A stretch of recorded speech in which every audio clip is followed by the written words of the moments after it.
Good evening, I'm Alma Angeles, and you're watching Eagle News International. On tonight's headlines. The Philippines sharply revised the death toll from a tropical storm ravaging the country downward today, saying only more than 40 people or 45 people had been killed, correcting the earlier reported toll of 72. Pag-asa is monitoring a tropical depression outside the Philippine area of responsibility. President Marcos Jr. rebuked the civil defense and local officials at a televised meeting today over the high number of casualties in Mindanao. And House Speaker Nancy Pelosi's husband, Paul Pelosi, has undergone successful skull surgery after being violently assaulted Friday morning, U.S. time, at their San Francisco home.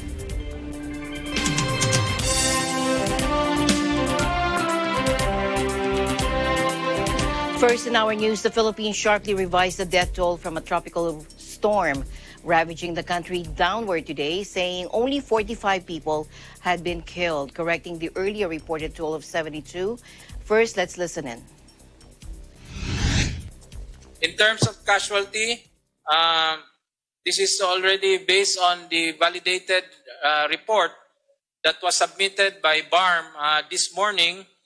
We have 45 dead, reported dead, 40 from BARM, Maguindanao, and then 3 from Region 7, and 2 from Region 6. Now, the other 3 is Region 12. So you have 45 all in all. And then it came out, nag-overcount ang report. So it's official. They confirmed that with us just this morning, and we confirmed it this lunchtime. The tropical storm, officially named Nagi by the Japan Meteorological Agency, the tropical authority for the basin, formed on Thursday. This storm is known as Paeng in the Philippines. Flash floods from rains wrought by the storm swamped 9 mostly rural towns around Cotabato, a city of 300,000 people on Mindanao Island that was also submerged in widespread flooding.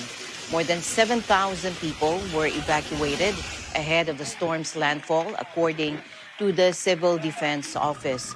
Now, the Coast Guard has also suspended ferry services through most of the archipelago nation due to rough seas, stranding hundreds of vessels and thousands of passengers at ports. The Civil Aviation Office, meanwhile, also said it has shelved more than 100 flights so far. The storm struck at the beginning of a long weekend here in the country. Now, many residents were caught by surprise as floodwaters rose rapidly before dawn, according to Nagi Sinarimbo, the spokesman and civil defense chief for the regional government. Let's listen in again. Ang nangyari is the hazards from the highlands leading to landslide and flood because of sa sobrang dami ng binuhos na ulan. Nagkaroon nga ng landslide dito sa malapit sa mga coastal areas, and ito yung mga lugar na dating hindi binabaha. Hindi ito nagkakaroon hindi tayo nagkakaroon ng mga disasters dito sa lugar na to. Nevertheless, in fairness naman sa ating sa BARM officials natin at saka sa mga local government units natin doon, they prepared for it. Some of the municipalities, lalo na yung normal na binabaha dati, are even conducted preemptive evacuation. But merong area talaga na tinamaan na dating hindi tinatamaan ng mga lugar ng mga baha. In recent years, flash floods with mud and debris from largely deforested mountainsides have been among the deadliest hazards posed by typhoons in Philippine communities.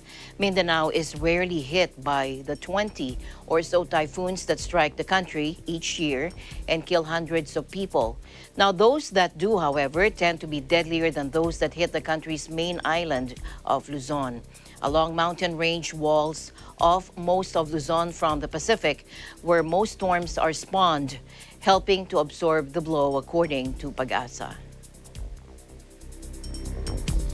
Meanwhile, Pagasa also said the storm will maintain its tropical storm status as it treks west-northwest over the next few days, impacting the Philippines this weekend and eventually Taiwan and southeastern China next week. More areas are under signal number 3 as Paeng maintained its strength while traversing the northern portion of Marinduque. Again, let's listen in. So habang ito ay kumikilos bukas, papalayo ng ating bansa, humuhupa na yung mga pag-ulan dito sa eastern section ng ating bansa at dito naman sa west magkakaroon ng mga pag-ulan hanggang bukas. And on Monday, inaasahan natin na malayo na ito at hindi na makaka-apekto sa namang bahagi ng ating bansa. Kaya generally improved weather condition ang inaasahan natin on Monday at magiging good fair weather yung ating inaasahan over most parts of Luzon and Visayas pagdating ng Martes, November 1. Dito lang ang babantayan natin on November 1 dahil may possible na mga pag-ulan dito sa Northern Luzon dahil na naman ang ating amihan. Dahil ngayon nakataas ang babala ng bagyo bilang 3 dito pa rin sa Metro Manila, Laguna, Batangas, Cavite, Rizal, Marinduque, nasama ng Bataan, Lubang Island, the northern and central portion of Quezon, which includes including Pulillo Island, as a western portion ng Camarines Sur, which includes Olongapo City, rather than this is Zambales area, dito sa may Olongapo City, Subic, Cancelations, and San Antonio. Meanwhile, signal number 2 has been hoisted over the southern portion of Aurora, the rest of Oriental Mindoro, the rest of Occidental Mindoro, Nueva Ecija, Pangasinan, Camarines Norte, the rest of Quezon, Marinduque, and Romblon. Signal number 1, meanwhile, will be in Isabela, Nueva Vizcaya, Quirino, La Union, Kalinga, Abra, Benguet, Ifugao, Mountain Province, Ilocos Sur, the rest of Aurora, Catanduanes, the rest of Camarines Sur, Albay, Sorsogon, Masbate, including Ticao and Burias Islands, and the northern portion of Palawan, including Calamian Islands and Cuyo Islands, northern Samar, the northern portion of eastern Samar, Biliran, the northern and central portions of Samar, the northern and central portions of Cebu. That includes Bantayan and Camotes Islands, the northern and central portions of Negros Occidental, and the northern portion of Negros Oriental.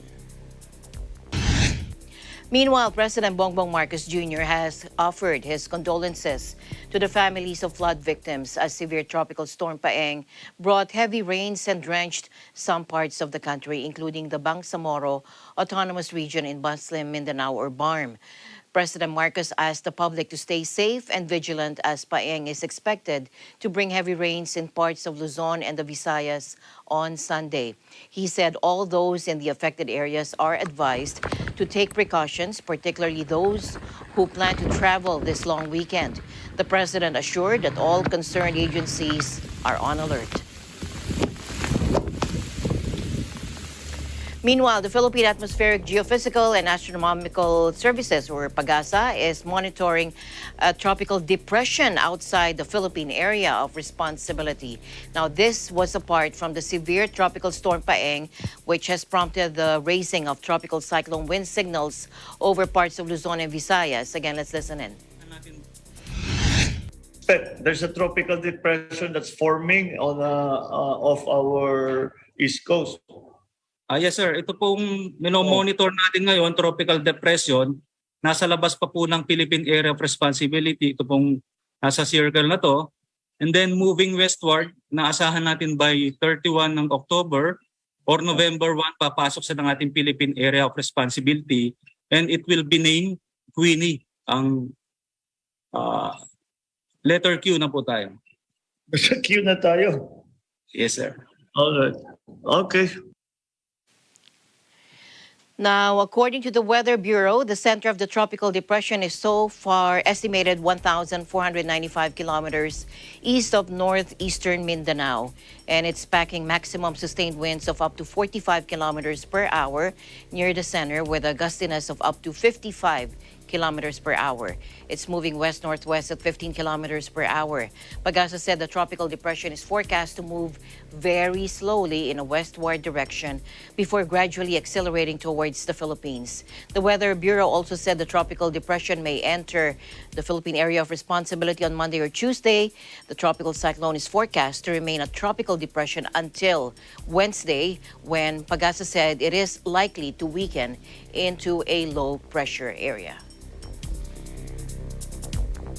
Meanwhile, President Marcos Jr. rebuked civil defense and local officials at a televised meeting today over the high number of casualties in Mindanao. Take a look. We could have done better in Maguindanao in terms of preparing, because yung 60, the 40 casualty rate, 40 deaths with 10 people missing is a little too high. We should have done better than that. Hindi tayo we were not able to anticipate na gano'n na magiging laki ng tubig. Kaya't hindi natin nawarningan yung mga tao, and then to evacuate them out of the way of the incoming flash floods. So that's something that we're going to have to study a little bit more after all of this, after we've attended to the immediate concerns. We can give them as much warning as possible. The problem is that what I've noticed is that actually I noticed that already before when I was still governor here, was that yung baha hindi na dumadaan dun sa dating dinadaanan ng baha. So that's always a bit of a problem because over the years we already know ito yung mga ma-isolate dito, madalaki yung tubig, so we can prepare.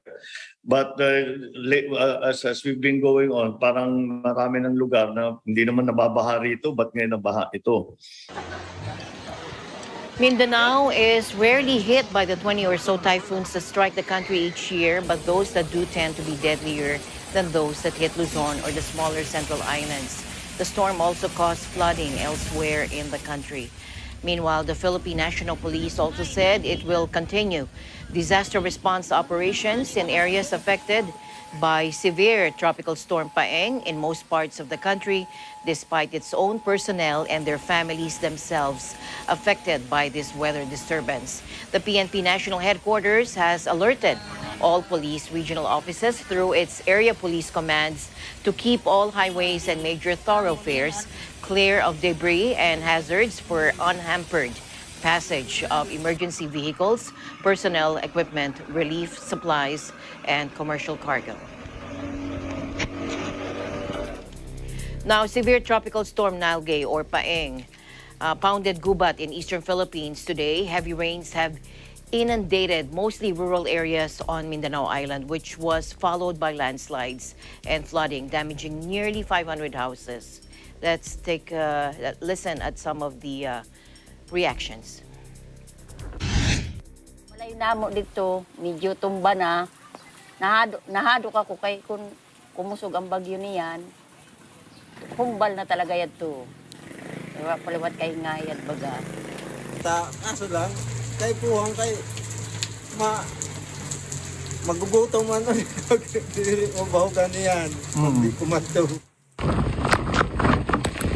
Now, some areas have recorded their highest ever daily rainfall. Warnings have been issued over possible mudslides on the slopes of the biggest volcanoes.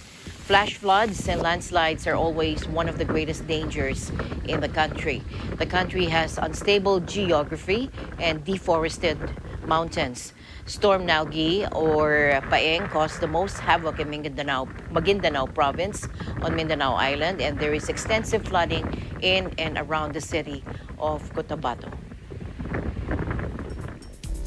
Meanwhile, Bangsamoro Autonomous Region in Muslim Mindanao or BARM Chief Minister Ahod Ibrahim has already declared a state of calamity in the entire region today due to the devastating effects of severe tropical storm Paeng, where 40 deaths have been recorded so far there. Some 80 to 100 others are still missing, according to Mr. Ibrahim, adding that 31 others were reported injured.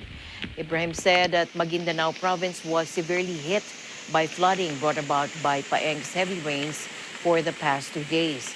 Aside from Maguindanao, the BARM also covers the provinces of Lanao del Sur, Basilan, Sulu, Tawi-Tawi, the cities of Cotabato, Marawi, and Lamitan, and the 63 villages in 6 towns of North Cotabato.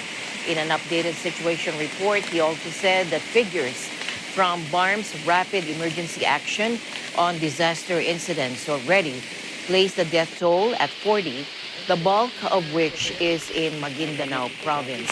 He also said the focus of their current rescue and retrieval operation in Maguindanao is in the coastal barangay Kusyong in Datu Odin, Sinsuat town, where a landslide occurred and buried a still undetermined number of people. Meanwhile, at least 102 domestic and 10 international flights were canceled due to severe tropical storm Paeng with international name Nagi. According to airport authorities today, the Manila International Airport Authority, or MIA, said that Philippine Airlines has grounded about 6 domestic flights, while its sister company, PAL Express, has 16. The storm also affected Cebu Pacific's 33 domestic flights, and its subsidiary, Sebgo, has 28 flights that has been canceled. Low-cost carrier Air Asia Philippines also reported canceling 14 domestic flights, while Air Swift canceled 5. Meanwhile, 10 international flights were also canceled due to bad weather. In tonight's other news, the UN Refugee Agency, or UNHCR, said in West and Central Africa, 3.4 million people need help after destructive flooding. The alert comes amid the worst floods in a decade, which have swept across Nigeria, Chad, Niger, Burkina Faso, Mali, and Cameroon. Now, UNHCR spokesperson Olga Sarado said that hundreds of people had died in Nigeria. Ms. Sarado added that temperatures in the Sahel are also rising 1.5 times faster than the global average. Let's listen in. Nigeria is facing the worst floods in a decade. Hundreds of lives have been lost. Over 1.3 million people have been displaced. More than 2.8 million have been impacted, according to UN estimates, as farmlands and infrastructure have been submerged. Chad's government has declared a state of emergency after the floods affected more than 1 million people. In the south, heavy rains have caused the Chari and Logon rivers to burst their banks, submerging fields, killing livestock, and forcing more than 90,000 people to flee their homes and seek refuge in N'Djamena. Worsening climate shocks in the Sahel in particular have fueled drought and flooding, lower crop yields, and contributed to a general deterioration in public services for one of the world's worst displacement crises. More than 1.3 million people have been displaced so far in Nigeria. 2.8 million have been impacted by flooding, with farmlands and roads submerged. In Central Sahel countries, Niger, Mali, and Burkina Faso, above-average rains and flooding have killed hundreds, displaced thousands, decimated over 1 million hectares of cropland. Communities and crops of sorghum, maize, rice, and vegetables are underwater, with farmers and aid workers warning of a possible food crisis. The country, home to more than 200 million people, was already grappling with high inflation and worrying levels of food insecurity. To help those most in need in West and Central Africa, UNHCR appealed to all donors for urgent support as its humanitarian operations are dangerously and chronically underfunded.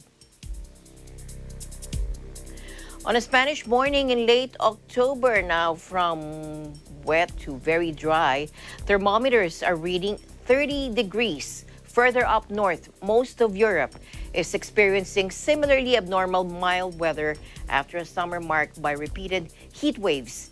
Temperatures remain stubbornly high throughout autumn. The reason is climate change.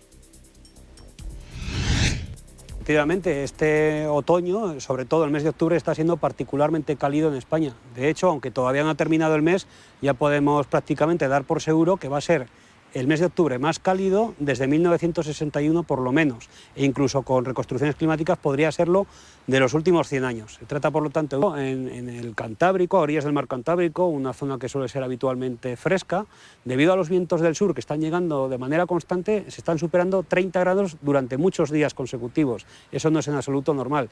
También se está llegando a 30 grados en las Islas Baleares, en Mallorca, donde tampoco es tan habitual ya a finales de octubre, e incluso la ciudad de Barcelona, durante casi 8 días consecutivos a mediados de octubre no ha bajado de 20 grados. Eso, aunque...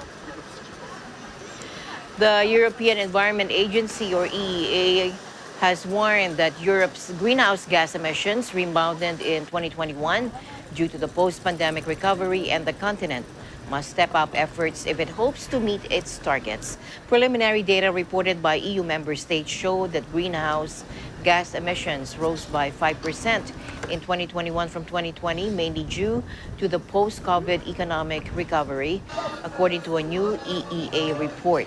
The emissions remain nonetheless 6% below the 2019 pre-pandemic level. Meanwhile, U.S. President Joe Biden will attend next month's COP27 United Nations Climate Summit in Egypt, according to the White House today, vowing he would highlight the need for the world to act. The COP27 conference will once more seek to boost global efforts to slow the climate crisis that is intensifying. Natural disasters from wildfires to severe storms.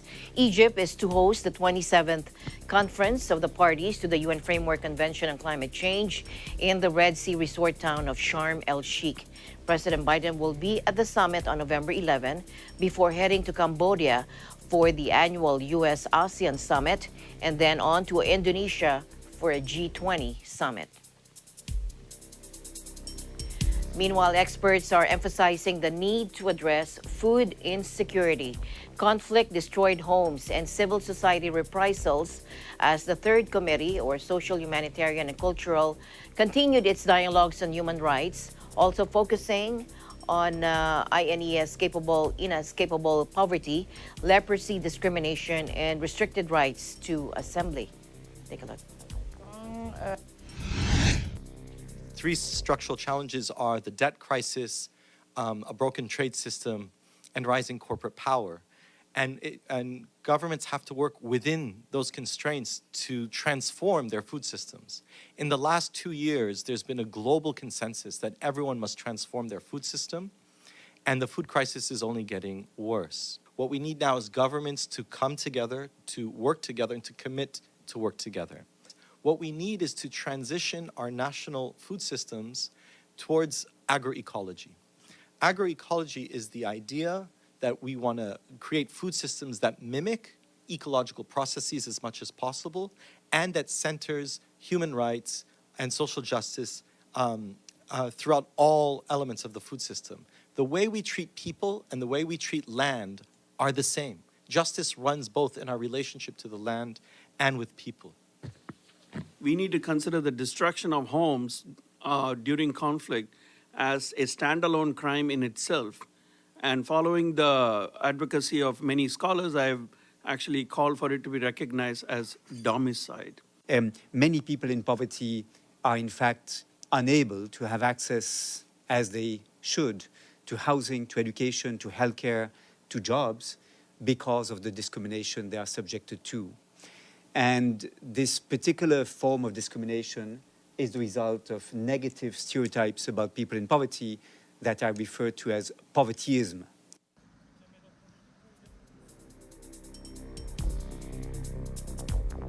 The news continues here on Eagle News. We'll be right back.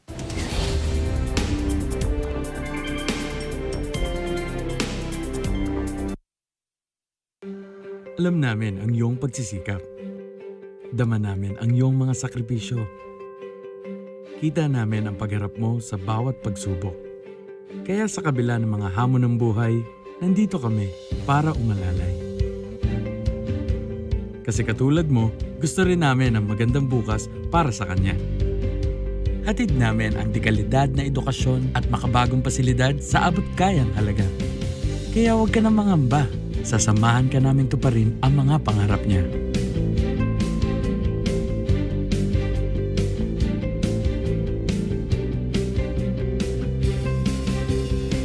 maaasahan mong sulit dito ang mga pinagsikapan mo. Sa aming mga makabagong pasilidad at sistema ng edukasyon. May lalabas natin ang aking talino at mga kakayahan niya. Kahit sa munting halaga, makakasiguro ka na makakasabay siya sa mabilis na pag-ikot ng mundo. Sa New Era, karamay mo kami sa bawat hamon. Kaagapay mo kami sa bawat hakbang. Kasama mo kami sa bawat ngiti at tagumpay.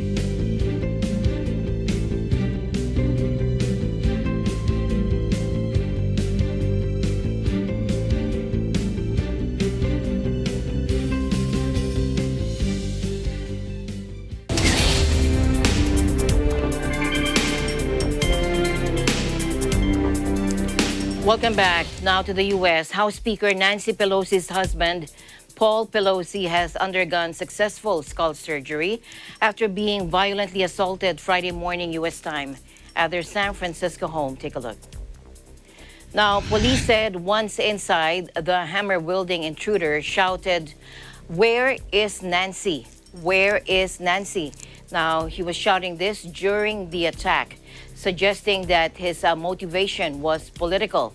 The speaker, who is second in line to the presidency, was in Washington at the time, and police said officers found the assailant at the couple's home just before 2:30 a.m., where he and Paul Pelosi were scuffling over a hammer. The Wall Street Journal reported, citing unnamed law enforcement officers, that the intruder broke in through a sliding glass door, leaving him with wounds to the head and the body. Police said the assailant tried to tie Paul Pelosi up and that he was hit in the head several times, and it was Paul Pelosi who called 911. Now, the police identified the assailant as 42-year-old David DePape and said he would be charged with attempted homicide, assault with a deadly weapon, burglary, and other felonies. Paul Pelosi, 82 years old, underwent surgery and is recovering in hospital. The U.S. Capitol Police said in a statement earlier in the morning that they are assisting the FBI and the San Francisco Police with a joint investigation into the break-in at their residence in California. Meanwhile, U.S. President Joe Biden called Friday's attack on U.S. House Speaker Nancy Pelosi's husband despicable. President Biden also referenced media reports that the assailant was chanting, "Where is Nancy?" the same chant used during the deadly January 6, 2021 attack on the U.S. Capitol. Take a look. It's reports that the same chant was used by this guy they have in custody that was used on January 6th in the attacks on the U.S. Capitol. I'm not making this up. This has been reported. I can't guarantee it. I can tell you what's being reported. The chant was, "Where's Nancy? Where's Nancy? Where's Nancy?" This is despicable. There's no place in America. There's too much violence, political violence.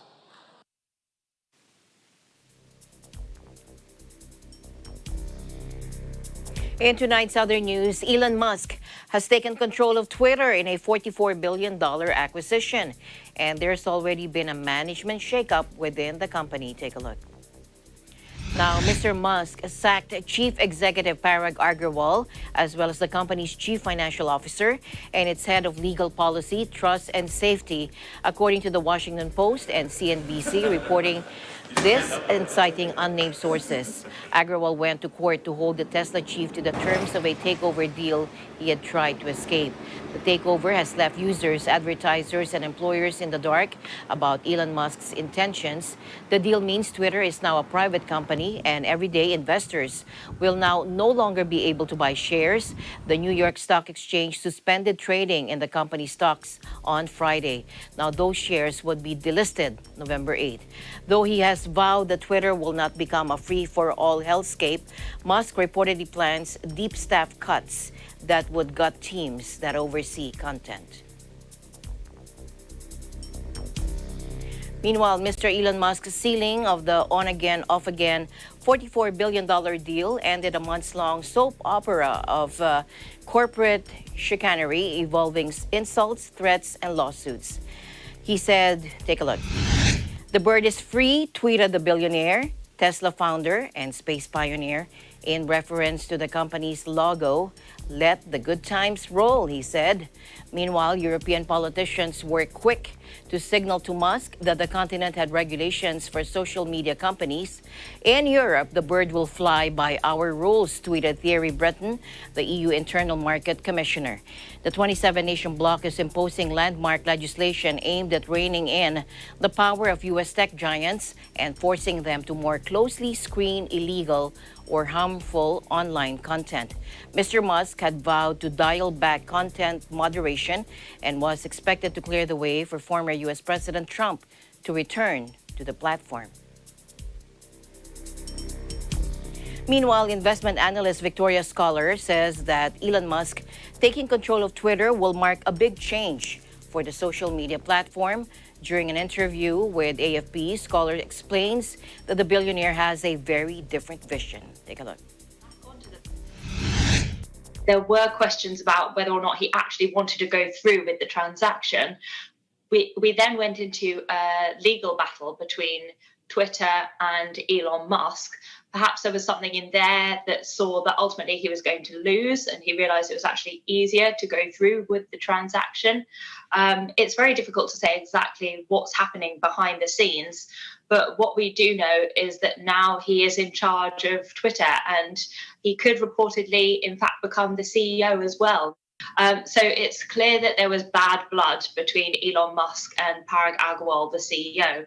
And that's why one of his first moves after acquiring the social media giant was to oust the CEO, the CFO, and the head of legal, who was spearheading this legal battle with Elon Musk. Clearly, he has a very different vision for Twitter than the previous management team. Musk describes himself as a free speech absolutist, which will mark a very change in direction for the social media giant. We know that Donald Trump, for example, was removed from the platform for violating its policies. Perhaps Trump will be invited back onto the platform if he's focused entirely on free speech, and that will be interesting ahead of the midterm elections. Musk has never been in favor of the regulatory requirements that come with being a public company, whether that's the regular reporting, whether that's speaking to the press. And we know that he's tried to resist the public markets before with Tesla. He tweeted once that he wanted to take Tesla private. He's said that he wants to take Twitter private as well. So we could see it no longer listed as a publicly traded stock. It may become a private company. Scrutiny quickly turned to how the platform will operate under a self-proclaimed free speech absolutist who some users fear will turn Twitter into a global stage for hate speech and disinformation. In a nod to such concerns, Musk's first policy act was to tweet that he will form a content moderation council embracing widely diverse viewpoints. No major content decisions or account reinstatements will happen before that council convenes, he said. In tonight's other news, Russia today said that its ships that were targeted in a drone attack in Crimea's Sevastopol port were involved in a UN-brokered deal to allow the export of Ukrainian grain. Take a look. It should be emphasized that the ships of the Black Sea Fleet that were attacked by terrorists are involved in ensuring the security of the grain corridor as part of an international initiative to export agricultural products from Ukrainian ports, according to Moscow's defense ministry in a statement. The Russian army today accused the UK of helping Ukraine plan a drone attack on its Black Sea Fleet in the Crimean port of Sevastopol and said that one of its ships suffered minor damage. Local officials are saying ferries and boats had temporarily stopped crossing the Bay of Sevastopol. In other news, the flagship annual meeting for members of the international community who live and work in Barcelona took place on October 22. The event was held in Museo Maritim in Barcelona. Reporting from Spain, here's Beverly Madrid. The highly anticipated Barcelona International Community Day 2022 takes place once again, and the annual meeting point is at Museu Maritim or Maritime Museum, the Royal Arsenal of Barcelona, located in Drassanes. The 9th edition of Barcelona International Community Day aims to bring together the city's international talent ecosystem to offer a reception, meeting, and networking space. So we're a company owned by the municipality of Barcelona, which has different services and spaces that we are trying to promote to both people here in Barcelona or people from outside Barcelona. Under the slogan, "You feel Barcelona, you make Barcelona," this event offers a day full of activities, workshops, talks, and fairs for about 80 exhibiting businesses and entities. So I think International Community Day is really interesting because it gets to bring different people from Barcelona and different internationalities in Barcelona, and it creates a new opportunity for people to meet, for people to gather, to make new connections, to meet new people. The gathering also hosts entertainments like concerts and family-oriented activities. The motto of this year's edition highlights the wealth that the international community contributes to the city. Organized by Barcelona City Council, it is an essential meeting for members of the international community who brings diversity and richness to Barcelona.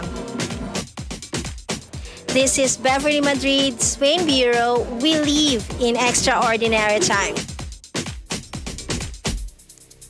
Thank you, Bev.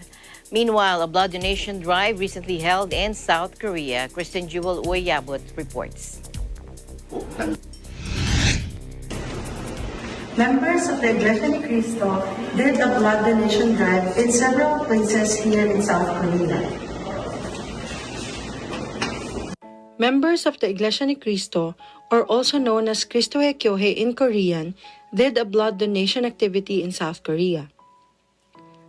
The church is doing this for several years now already in the country. It is normally done every October of the year in commemoration with the birthday of the church's executive minister, Brother Eduardo V. Manalo.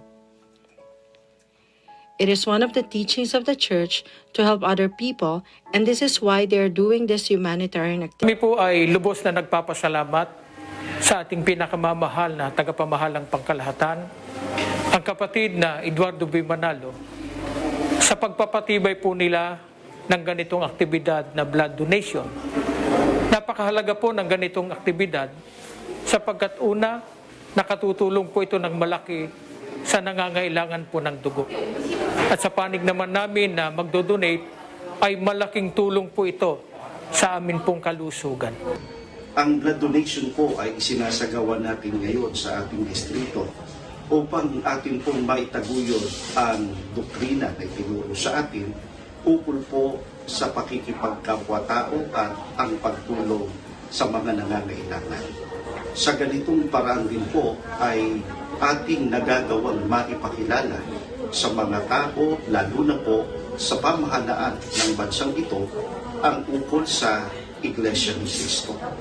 Bahagi na rin po ng ganito nating aktibidad sa ating distrito ay ang ating paggunita sa nalalapit na kaarawan ng ating pong pinakamamahal na tagapamahal ng pangkalahatan, ang kapatid na Eduardo V. Manalo. Ang distrito po ng South Korea ay nagsagawa po ng blood donation sa araw na ito sa pangunguna po ng mga may tungkulin sa aming distrito, kasama rin po ang mga kapatid. Inikayat po namin ang mga kapatid para po sagay na makipagkaisa po sa aktibidad na ito sapagkat makakatulong po ang ganitong aktibidad sa iba pang mga tao, sa ating kapwa-tao na nangangailangan, gayon din po sa mismong nag-donate po ng dugo ay meron po itong benefits na makukuha. At ang ganito pong mga aktibidad ng distrito ay pinaghandaan po ng mga may tungkulin at mga kapatid sa pangunguna po ng mga ministro at mga manggagawa sa aming distrito upang sa gayon ay maipagtagumpay po namin ang gawain na ito sa layunin po na makatulong po sa ating kapwa. Ang kahalagahan po ng pag-donate po ng dugo na ito ay para po makatulong po tayo sa ating kapwa. Higit po sa lahat ay tutugon po kami sa aktibidad po na idulasad po ng ating kapamahala, kapatid na Eduardo B. Manalo. In this year, the blood donation was done in several places. In Guro Seoul, in Bucheon and Suwon, which are both part of Gyeonggi Province, in Gwangju Jeollanam-do, in Daegu, and also in Busan. Most of the donors are regular donors and regularly supporting this activity of the church. However, there are also still some first-timers who were encouraged to help by donating blood. The church will still continue to do this humanitarian activity and will plan to expand in many areas in the future. This is Kristen Jewel Uyabut reporting from South Korea. We live in interesting times. Napakahalaga ng ganitong aktibidad sapagkat naipapadaman natin ang ating pagmamahal at pagpapahalaga sa ating kapwa. This is Kristen Jewel Uyabut reporting from Seoul, South Korea. We live in extraordinary times. Thank you, Christine. As the Iglesia Ni Cristo continues its humanitarian and outreach efforts throughout the world, Cindy Lamoureux, a member of the Legislative Assembly, thanked the church and the Executive Minister, Brother Eduardo Manalo, and sent their message of hope, sent their message of thanks for giving hope for people around the world. Kathleen May Pangan reports. The members of the Iglesia Ni Cristo, or Church of Christ, through the leadership of their Executive Minister, Brother Eduardo V. Manalo, continuously and unceasingly extend their helping hand to the people in need and less privileged in the community by giving care packages. They are doing this humanitarian effort non-stop in different places worldwide. They do it out of love and care, inspired by the teachings of our Lord God, taught by their dynamic leader, Brother Eduardo V. Manalo, to somehow ease or lessen the suffering of their fellow men, especially in places that were struck with a disaster. This unrelenting kind deed was not left unnoticed by some of the community's leaders like Cindy Lamoureux. She will again express her heartfelt appreciation for the generous gesture of the members of the Iglesia Ni Cristo through their Care for the Humanity outreach program. Incredibly grateful for the Church of Christ as a whole and all of their aid for humanity. And I recognize I've been very, very lucky because they've come into Tyndall Park on numerous occasions, but it goes much beyond Tyndall Park. It's throughout the city of Winnipeg, the province, in fact, throughout the entire world. And the Church of Christ they've been able to pitch in and contribute to our community in so many ways, whether it's the food hampers, whether it's school supplies. That was the first time thing in my constituency. Aid for Humanity bought big boxes, tons of big boxes down for students, youth, and children, so they had school supplies this coming year. I think one of the coolest things about Aid for Humanity is it's actually gaining a huge reputation because of the activism, because of the work. More and more often people are hearing about Aid for Humanity, and I've had people ask me, wait, who are they? Can I get them to come to my constituency? And I think it's that word of mouth and that activism. I know in Tyndall Park, the area that I represent, I've had children come up to me, I've had youth from the Youth Hub come up to me and say, hey, did you help organize this with Church of Christ? And it really is, it's making a statement. People are remembering it, people are feeling grateful for it, people want more of it, and I think we need more of that in our world. I just want to thank Mr. Edward Villanueva Manalo for all of his support in the entire world and really giving back to the community. And I also recognize it's almost his birthday, and so I'd like to say happy almost birthday to you as well. I want to wish you, Eduardo V. Manalo, a very, very happy birthday, and I'm looking forward to meeting you in the Philippines. From Winnipeg, Manitoba, Canada, I'm Kathleen May Pangan. We live extraordinary times. As always, I'll end the day on a thoughtful note. Our ability to look back and smile at our past is proof that God's plan is to keep us moving forward. This has been Eagle News International. I'm Alma Angeles. Stay alert, stay informed. because we live in extraordinary times. Good night.